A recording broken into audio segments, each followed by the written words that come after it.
সবচাইতে বেশি জান্নাতে প্রবেশ করাবে যে আমল, বিষ্ণু বললেন, এক হচ্ছে আল্লাহর ভয়, আরেক হচ্ছে সর্বোত্তম আচরণ। প্রিয় ভাইরা, ইসলামের মেজাজটাকে চিনে নেন, ইসলামের এসেন্সটাকে বুঝে নেন। আমরা ভালো আচরণকে গুরুত্ব দিতে চাই না।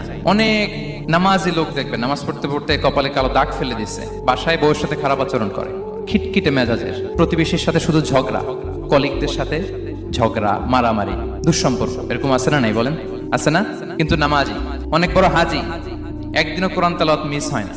তো এত ইবাদত করেও সে ইসলামের আসল এসেন্সটাকে ধরতে পারে নাই। বিষ্ণু বললেন, সবচেয়ে বেশি জান্নাতে প্রবেশ করাবে যে দুটি আমল, একটি হচ্ছে তাকওয়াল্লাহ, আল্লাহর ভয়, আরেকটি হচ্ছে উত্তম আচরণ, সর্বোত্তম আচরণ। তো আমরা যেন উত্তম আচরণের অধিকারী হই। আমার স্ত্রীর সাথে যেন ভালো আচরণ করি, প্রতিবেশীর সাথে যেন ভালো আচরণ করি, ছেলে মেয়েদের সাথে যেন আমাদের অ্যাটিটিউডটা ভালো থাকে, আচরণটা ভালো থাকে, কলিগের সাথে যেন ভালো থাকে। বিশ্বনবীর আচরণ যেমন ছিল তেমন আচরণ যেন আমরা গড়ে তুলতে পারি। আওয়াজ করে পড়ুন আমিন। সুনানে আবু দাউদের